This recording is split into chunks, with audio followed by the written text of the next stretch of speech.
Jadi aroma yang wangi, enak, itu menenangkan. Jadi menenangkan alam bawah sadar kita. Pernah juga sampai 1 bulan. 1 bulan? Saya ngerendam tok.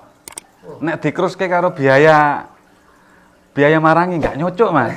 Untuk mengembalikan energinya lagi, mengaktifkan angsar yang tadi saya bilang tidur, itu dengan proses warangan. Sapa wae oleh marangi.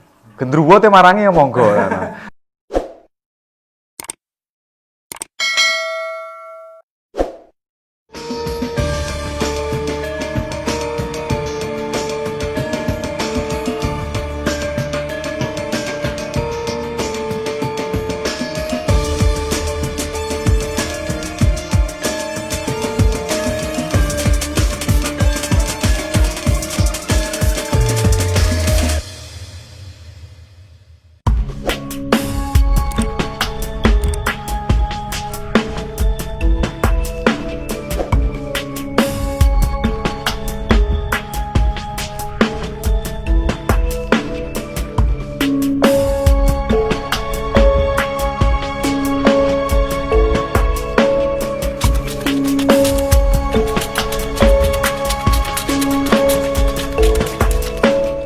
Dulur-dulur Etnik TV semua, seperti janji saya di video yang sebelumnya, kemarin kita ngobrol panjang lebar tentang ceritanya Kang Pai ini akhirnya jatuh cinta terhadap pusaka, dan juga beberapa cerita di balik pusaka itu seperti apa. Sekarang saatnya menepati janji Kang Pai, kita akan berbagi informasi proses penjamasan itu dari awal sampai akhirnya jadi itu seperti apa nanti kita akan bahas ya. Sebelum membahas itu, gini Kang Pai, kalau saya lihat kan sebelum proses penjamasan kan ada beberapa yang disiapkan, kayak dupa, kayak bunga. Nah itu sebenarnya kenapa? Pertama, yang kedua tujuannya itu untuk apa sebenarnya? Apakah ada fungsi tertentu atau apa itu? Kang Pai, coba. Panggah jirimbai mas. Panggah jirimbai. Jadi ngobong dupo kan ngetoknya gondo wangi itu mas. Jadi nggak harus dupo apa kena, nggak harus dupa ini, nggak harus kemenyan ini. Nek zaman dhisik angel golek dupo paling karo menyan. Saiki golek dupo gampang, jadi nggo dupo. Sebetulnya tujuan dupa dibakar itu, misalnya aku yang jamas, jadi aku golek aroma yang saya senangi. Aroma apa yang saya senangi yang membuat saya tenang. Oh gitu. Nah, karena waktu jamas itu banyak sekali problem. Misalnya warangan kolontur, waya dadi ra dadi, urung kena kendala panas nggak panas, kena mendung. Jadi berbagai macam ora pas jere wong penak celup dadi ora. Dadi marang iku angele naudzubillah min dzalik.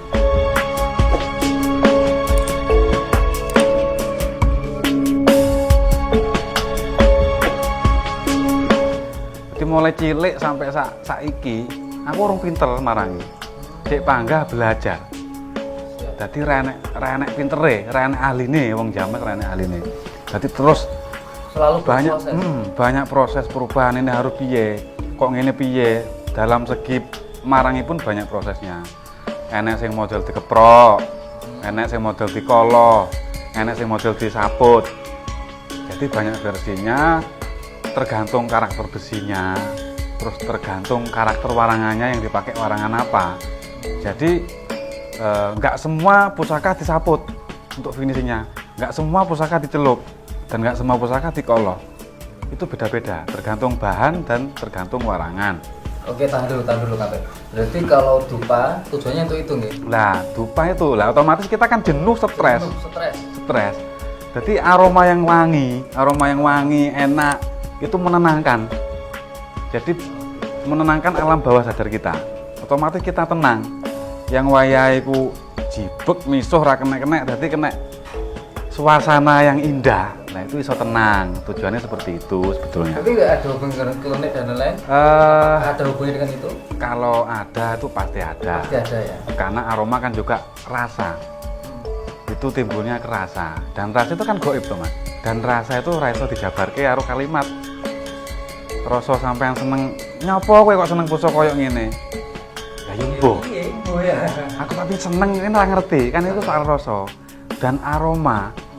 Entah itu parfum, entah itu dupa, entah itu menyan, itu rasa. Pati sampean karo aku beda senenge gondone dupa pati beda karena rasa.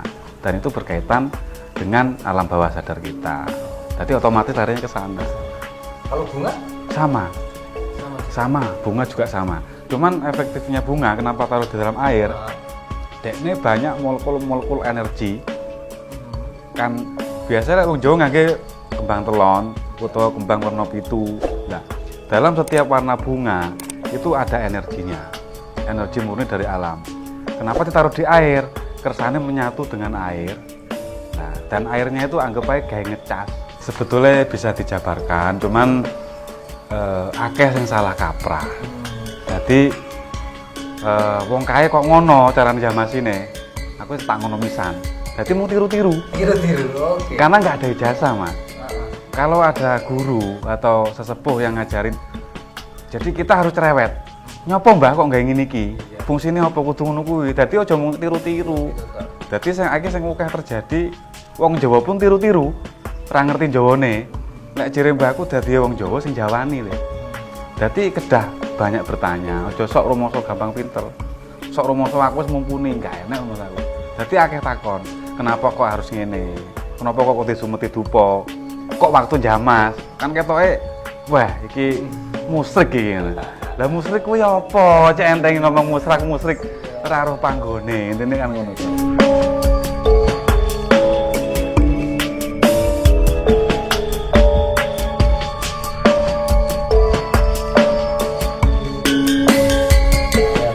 Sampai lanjut untuk proses penjemasan dari awal sampai akhir. Pertama yang dilakukan itu proses apa dulu? Itu tergantung pusakanya. Kalau pusaka biasanya lama nggak dirawat, itu berkarat. Karatnya tebel, Karat tebel. penuh. Itu harus direndam dulu. Direndam pakai air kelapa muda bisa, kelapa tua bisa, dicampur. Biasanya pakai air pace. Cuman saya nggak menggunakan pace, gondone ra enak, Mas. Ambune ra enak. Ning kuwi asline apik ning keris iso pulen. Oh. Juga bisa menggempurkan karat. Jadi aku namung pakai air kelapa karo jeruk. Jadi air jeruk tak kasih di sana tak campur. Ya sak iso-isane, mangke dikum ning kono tergantung tebel ndake karat. Jadi setiap 2 jam itu diangkat, dilihat, delok, engko dipitiki utawa disikat, direndem meneh. Dadi ora mau direndem tok, ora didelok-delok, yo gak gelem sokone, tetep kasih sayang ya. Nah, balik meneh nek kasih sayang. Proses perendaman Kang Pai. Proses Berapa perendaman lama itu? tergantung tebel tipisnya karat. Oh. Tergantung pernah juga sampai 1 bulan. 1 bulan? Saya ngerendam tok. Nek dikruske karo biaya marangi nggak nyocok, Mas. Nggak nyocok. Cuman karena kita apa sih ya? Ngelindungi warisane mbah, ngelindungi warisane leluhur biyen. Aku ora gelem gawe barang-barang sing mambu kimia. Jadi 1 hari bisa, yang 1 jam ngilang karat bisa. Cuman aku izin. Lah leluhur biyen gawe kuwi ora sedina rampung, ora sesasi rampung kok jeruk ngomong kae. Mosok awake dhewe namung ngrawat. Kok harus dengan ekstrem ngono kuwi. Jadi gini dulur, kelebihannya Kang Pai ini itu semua bahannya itu alami, tidak ada yang pakai kimia. Jadi ini dilah pun juga jatuhnya akan lebih aman. Jadi memang bener isin karo empune, Isin, empune membikin keris pusaka ini dengan jerih payah sangat luar biasa. Mosok awake dhewe tinggal ngerawat aja kok gawe kimia. Zaman dahulu kan belum ada kimia. Betul. Nah, kelebihannya itu. Jadi kalau misalkan mau marangi di sini itu tanpa kimia Kang Pai ya? Tanpa kimia, tapi harus sabar. Harus sabar. Soalnya lek karate tebel otomatis lama untuk perendamannya. Lek kesusu yo ilang anu dhewe karate. Hilangnya dhewe karate. Gini. Biasanya lek bakul-bakul kesusu, Mas. Ndang mari ndang wis Ilang ngono. dhewe. Garapen dhewe karate. Soalnya sing suwi 2 karat. Nah, lah sehabis karat hilang baru diputih. Oke, berarti proses pertama Ngilangin karat dan bekas-bekas minyak gitu. Oh, bekas-bekas minyak dihilangkan, dilunturkan dengan air Perendaman. kelapa dan jeruk nipis. Jeruk nipis. Proses kedua Mutih. mutih. Ini kena jere jawane hamutih. Hamut. Jadi kita memutihkan keris. Jadi setelah keris kotor, bersih dari karat dan minyak, baru putih. Niku pakai jeruk nipis. Jeruk nipis. Pakai jeruk nipis, bisa dicampur dengan air sabun colek yang tidak mengandung jeruk. Oh. Jadi untuk mutih. Dan itu nggak bisa dipaksa juga. Makanya kan orang dulu mutihnya malam. Malam. Kalau penjamasan pusaka zaman dulu itu pasti malam. Sebetulnya nggak klenik. Wah, soalnya wengi iki kodame cek ora ucul, cek nyatu ning kono didelekene sik kodame, enggak seperti itu. Karena malam itu hawanya dingin. Hawanya dingin, kita juga tenang untuk nguas, bersih, tenang, santai, rileks. Lah, dan apa jenenge banyu jeruk kuwi ora gampang garing. Garingnya kalem, ngelonturke kotoran sing ning pori-porine keris sing wis pirang-pirangnya tahun lah bersih kok iso maksimal hasilnya. Lah lek mutih kuwi awan, kuwi iso malah ireng. Otomatis karena baru moles jeruk, baru digosok jeruk ditaruh kena hawa panas, makanya malah ireng. Jadi kotoran gak sampai metu, kelet meneh. Jadi malam yang paling bagus. Ketika tadi ada beberapa proses, berapa lama itu untuk mutih itu? Kalau mutih sebetulnya sebentar. Sebentar. Mungkin 10 menit itu bisa. Kalau gini Kang Bay, kalau tadi kan tujuannya pertama menghilangkan karat. Kalau mutih ini kan setelah karatnya hilang, itu kenapa kok harus diputih? Karena kalau dari fisiknya harus dihilangkan dulu kotoran-kotoran bekas warangan zaman dulu atau bekas minyak yang melekat di dalam, itu kan harus rontok. Kalau enggak rontok, proses pertama tadi itu tidak serta-merta menghilangkan minyak yang dulu. Enggak bisa. Berarti bersihnya dimutih tadi. Bersihnya dimutih. Gitu ya dulu. Jadi kalaupun selama setahun misalkan itu selalu dikasih minyak, dikasih apa, kotoran-kotoran nempel, itu ternyata bersihnya, netralnya itu setelah diputih dengan jeruk nipis dan harus telaten. Nggak bisa dipaksa dikuas, taruh, kuas lagi nggak bisa. Dikuas, taruh, tunggu biar bereaksi. Itu namanya hamutih. Dan kalau orang Jawa itu sama dengan membersihkan diri. Sebetulnya tujuannya orang-orang zaman dulu dan zaman sekarang, kalau yang tahu, hamutih itu proses membersihkan diri dari energi negatif. Karena otomatis pusaka yang salah perawatan kayak yang saya bilang kemarin itu banyak aura jahat, aura negatif yang nempel. Jadi bukan hanya fisiknya yang diputih.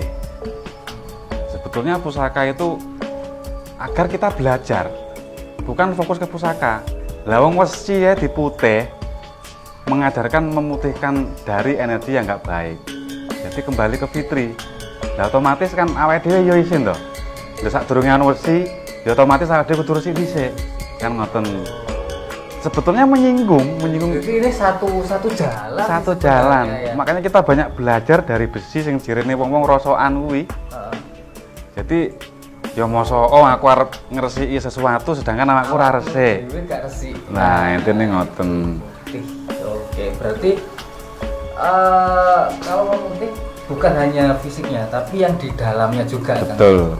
Itu apakah ada ritual sebelum mulai kan? Itu nek saya tuntunan dari Simbah itu tetap ada ritual dan kita apa jenenge kudu resik. Intinya kudu resik. Cuman karena manusia tidak mungkin bisa merasakan dirinya bersih. Ya semaksimal mungkin mengerjakan supaya bersih kan gitu toh. Terserah itu bersih bener apa enggak, yang penting kita berusaha bersih. Jadi aja ngresiki barang liya sik nek urung awake dhewe diresiki. Intine ngono. Nah, fungsinya setelah barang pusaka diputih dan energi-energi yang negatif itu sudah hilang, otomatis akan kembali ke fitri, kembali ke kayak bayi meneng.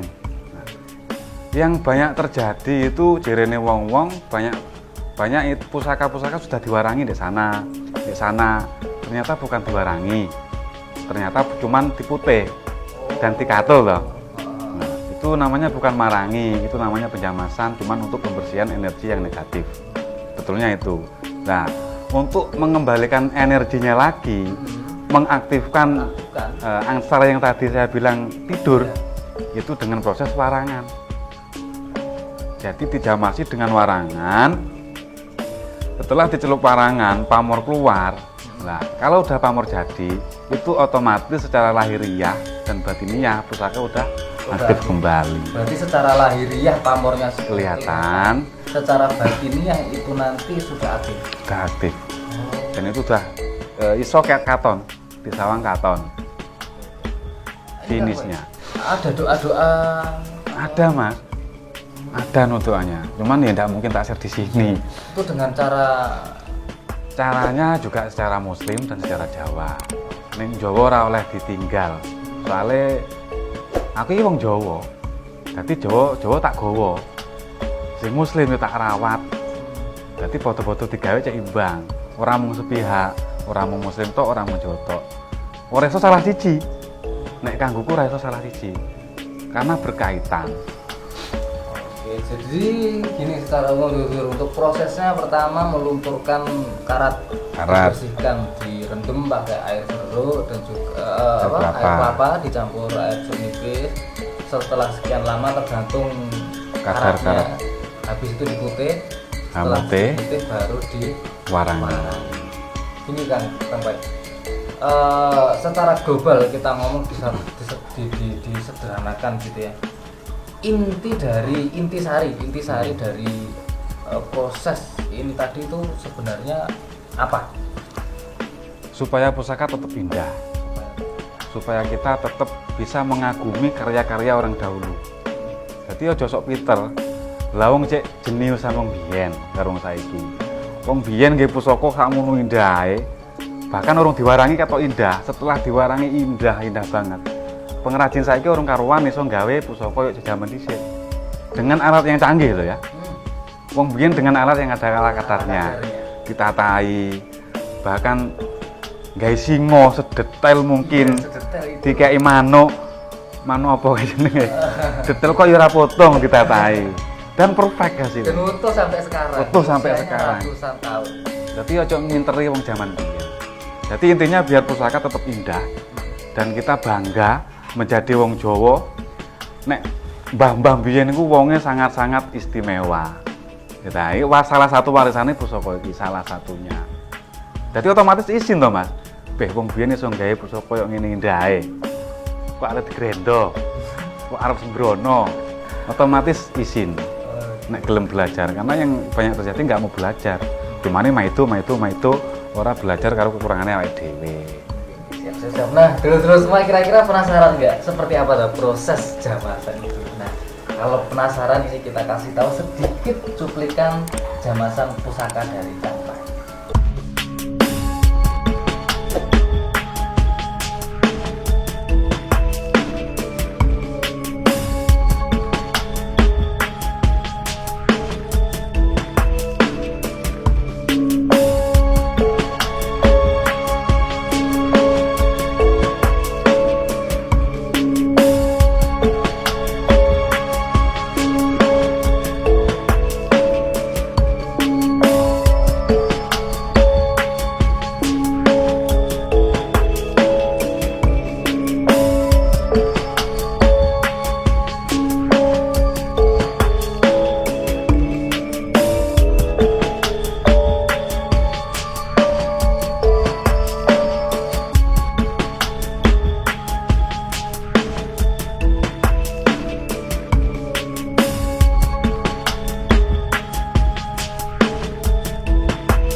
Nah itu tadi sekilas sudah kita kasih tahu cuplikan proses jamasan dari awal sampai akhir, sampai pamornya Sekilas mawon nggih. sekilas. Ya nggak mungkin kita kasih tahu, udah mungkin lah sekilas seperti itu sampai pamornya kelihatan ya. Jadi gitu tuh. Gini kan Pak, kan ada pembersihan energi negatif seperti yang saya sampaikan tadi. Efeknya pernah nggak berefek ke Kang Pe sendiri? Selama ini ada efek, cerita apa itu? Ini pengalaman spiritual nih. Iya, Percaya secara boleh, spiritual. tapi itu saya alami. Pusaka Medion, pusaka itu 80% warangan ini itu sulit mas. Sulit untuk mengeluarkan pamor. Karena Karena dari bahan. Oh. Emang dari bahannya. Medion sama Winongan atau pusaka Pasuruan. Itu kalau diwarangi, pamornya nggak mau putih jeleng, nggak mau. Biasanya nyanak-nyanak, semu-semu peteng. Itu pas saya dek Jember, ada keris sengkelat, eranya Mojopahit, pendek, dan saya seneng lihat. Cuman pusaka itu dilempar sana nggak ada yang mau, ya demo. karena pamornya nggak nampak, terus langgamnya itu nggak ada elok-eloknya. Cuman saya seneng, akhirnya tak ambil, tak mahar dengan nominal yang sangat-sangat murah. Aku kok seneng dan mesake. Nah, itu tak warangi. Tak bawa pulang, tak warangi. Waktu proses mute, pertama pencelupan warangan. Nah, ini ya anggap aja diomong dabrus rapopo. Dalam sesaat, aku kayak digowo ning masa waktu pusaka itu ditempa. Sekilas saya kayak wong lamun ning turu ra turu. Diarani turu ra turu, diarani melek ning kaya turu. Lah aku turu ning dibur ning warangan, Mas. Iya. Jadi aku digowo, anak wong nggo kereta, rumah saku ada orang bawa kereta, dibawa dan orang itu yang mesan pusaka yang tak jamas itu. Tak jamas. Setelah saya tahu prosesnya di sana itu begitu sulitnya, Berarti kan kayak melihat proses saat itu. terjadi penempaan, pemesanan. Cuma kan cepat, Iya. prosesnya cepat. Untuk jabarin itu sulit. Iya. Ngeluh, prosesnya sakmene angele. Semene angele dan aku langsung dibelakkan lagi kenyataan pusaka iki dikenek nih untuk saat ini. Iku ora krasa aku ngeluh. Dan itu sampai saat ini tak simpen. Dan sejak kejadian itu, alhamdulillah iso ngetokne pamor Medion. Insya Allah bisa saya samaratakan dengan pusaka-pusaka yang lain. Sing jere Medion kuwi angel, terus pamor reso der. Insya Allah saya bisa mengederkan. Bisa mengederkan. Jadi saya nggak terima nek pusaka Medion itu jelek-jelek, enggak. Pusaka Medion juga banyak yang bagus-bagus. Cuman kalau yang indah pasti ditangguh Mataram, ditangguh Mojopahit. Sedangkan banyak yang elok. Nggak semua pusaka Medion itu nggak elok. Dan saya salah satu punyaan saya Medion yang saya senangi tak bawa kemana-mana. Salah satunya ini juga Medion. Kemana-mana tak bawa. Biar mau gendeng orang urus. Yang penting aku seneng gitu. Oke. Kalau boleh tahu apa itu Kang? Jimatan. Nah, ciri wong saiki jimatan.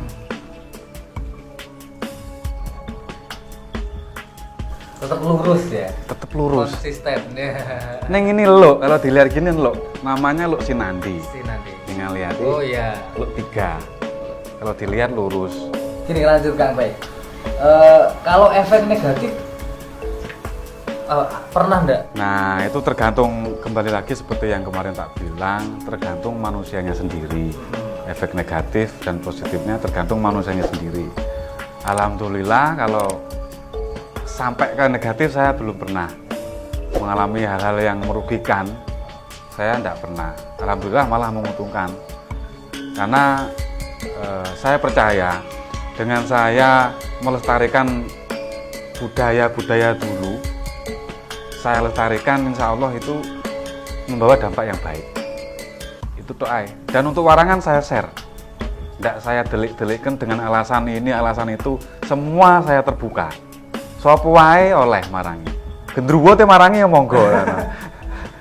Soalnya sering keblondrok Mas. Dhisik aku berjuang sendiri akeh enteke. Tuku batu setelah go mulih karena belum ada dunia maya toh. Basa teko omah tak gawe ra kena. Tuku meneh tak kena. Iki kudu piye carane? Carane ngene Mas. Ra diwe carane. Jadi ojo sampai ilmu menjamah itu musnah. Eman-eman pusakane. Nek jere wong kowe lek carane marangi mbok share, otomatis wong marangi dhewe-dhewe. Rezekimu berkurang. Aku ora percaya kowe malahan. Ora mungkin rezeki kuwi kijolan. Ora mungkin. Yang penting kasih sayang balik meneh. Kita menanam baik, pasti kembalinya baik. Percaya wae. Nek wong duwe pikiran ngono kuwi berarti ora percaya karo Gusti Allah. Siap. Yang penting penuh dengan Kasih sayang. Intinya di situ. Diutang ya kasih sayang, senadane ngrundel kok gak dibayar-bayar. Aja nesu. Mungkin dia tetep kasih sayang. Kasih sayang. Gak boleh pokoknya awake dhewe pegel ning wong. Kalau untuknya sampai larangannya dengan ngeracik sendiri ya. Marangan ngeracik sendiri dari nol, kecuali batunya beli. Karena di Indonesia penambang sebetulnya banyak batu-batu di Indonesia yang nggak kalah dengan dari Cina, dari mana-mana nggak kalah. Cuman wonge ae sing ora iso. Jadi terkendala dengan alat gitu ya. Ini Kang Pai, boleh lihat salah Boleh. satu hasil karyanya Kang Pai ya, proses warangannya kira-kira hasilnya seperti apa yang mana nih Kang Pai? Jenengan tingali sing niki gadene kula janten. Tombak-tombak niku nggih.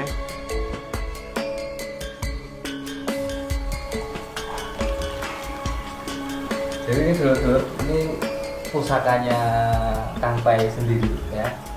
Ini tombak, ini dan tentunya juga hasil larangannya sendiri ya. Boleh dilihat ini Kang Pai? Monggo.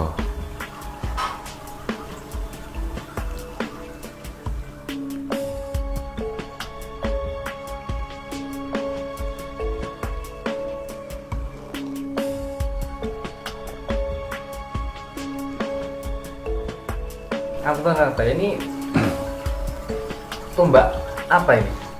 Korowelang. Korowelang. Terus apa jenenge? Mataram. Jadi guling Mataram. Banyak yang menangguh ini guling Mataram. Jadi bukan korowelang, banyak korowelang itu banyak. Cuman yang untuk empu guling, di guling Mataram nama empu, untuk empu gulingnya itu produknya tidak banyak. Dan ini salah satunya. Ini salah satunya. Salah satunya. Kalau untuk pamor?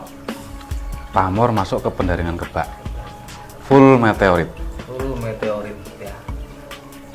Jadi ini bisa dilihat dulur semua. Ini hasil larangan dari Kang Pai.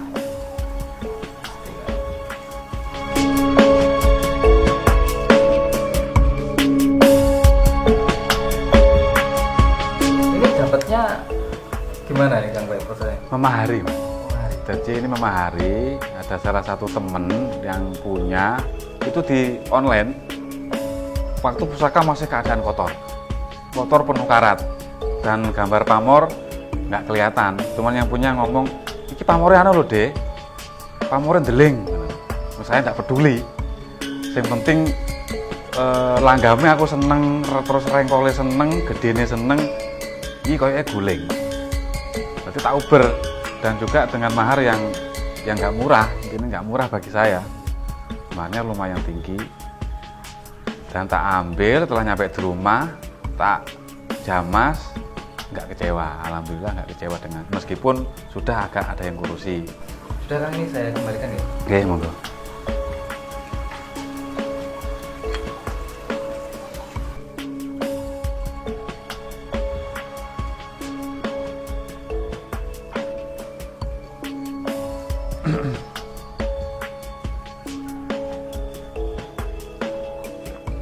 Ini Kang Pai, terakhir sebelum menutup sesi ini atau segmen ini, mungkin lain waktu boleh Kang Pai ya, Oh, misalkan monggo sesi lagi nyumbang nggak akan mas. ngobrol-ngobrol lebih dalam tentang pusaka. Ya ini terakhir sebelum kita closing di segmen ini, terutama untuk generasi muda.